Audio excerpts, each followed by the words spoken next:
హల్లెలూయా! దేవునికి స్తోత్రం. తండ్రి, కుమార, పరిశుద్ధాత్మ నామంలో మీ అందరికీ శుభములు, దేవుని మెండైన దీవెనలు కలుగునుగాక.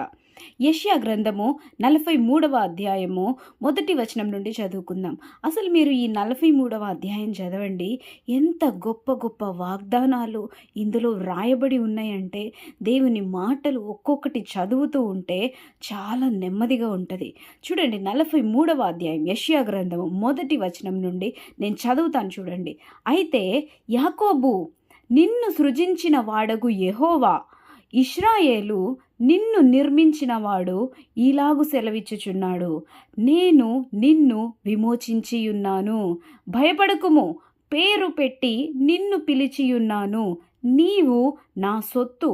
నీవు జలములలోబడి దాటునప్పుడు నేను నీకు తోడైయుందును, నదులలోబడి వెళ్ళునప్పుడు అవి నీ మీద పొర్లి పారవు, నీవు అగ్ని మధ్యను నడుచునప్పుడు కాలిపోవు, జ్వాలలు నిన్ను కాల్చవు.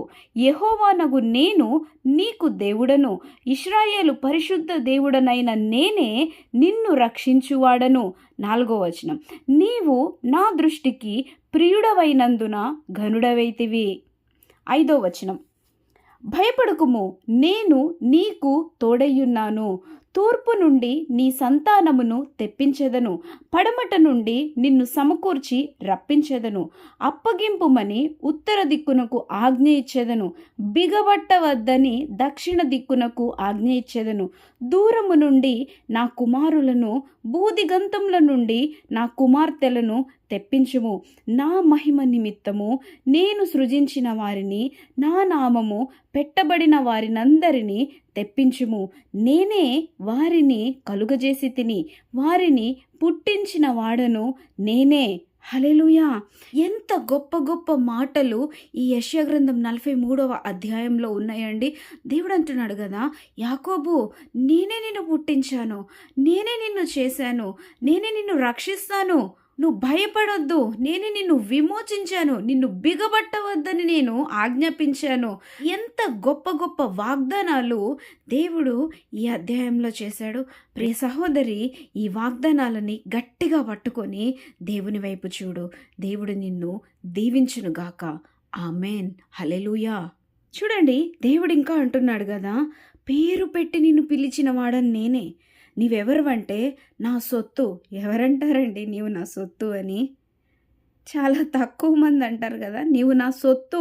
ఇంకా అంటున్నాడు కదా, నీవు అగ్ని మధ్యను నడుచునప్పుడు కాలిపోవు, జ్వాలలు నిన్ను కాల్చజాలవు. అమ్మో, ఎంత గొప్ప వాగ్దానము! జ్వాలలు సమస్యల్లో వెళ్ళినప్పుడు, శ్రమల్లో వెళ్ళినప్పుడు అవన్నీ ఉండవని కాదు, అవన్నీ ఉంటాయి. కానీ వాటి వేటిల్లో కూడా మనము కాలిపోమంట.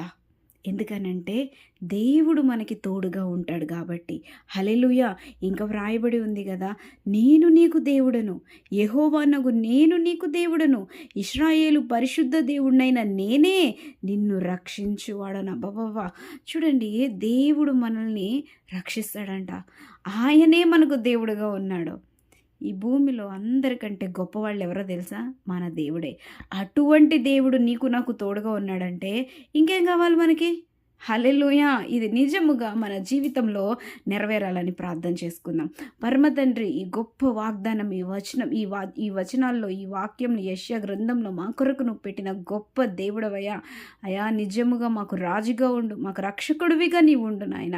మా జీవితంలో నీవే బలమైన కార్యాలను జరిగించి, అయా, ఇదంతా కూడా చదువుతుంటేనే చాలా గొప్ప గొప్ప వాగ్దానాలు ఇవన్నీ కూడా మా జీవితంలో ఉంచమని, నెరవేర్చమని, నీ సాక్షి బిడలుగా మమ్మల్ని నిలవబెట్టమని, ఎల్లవేళ మిమ్మల్ని స్తుతించి గణపరిచే కృపని, భాగ్యమని మాకు అనుగ్రహించమని, సహాయం చేయమని యేసుక్రీస్తు నామంలో ప్రార్థించి వేడుకొంచున్నాం పరమ తండ్రి. ఆమెన్, ఆమెన్, ఆమెన్. హల్లెలూయా! దేవునికి స్తోత్రం. ఈ ఛానల్కి సబ్స్క్రైబ్ చేయండి, ఈ వీడియోని లైక్ చేసి షేర్ చేయండి.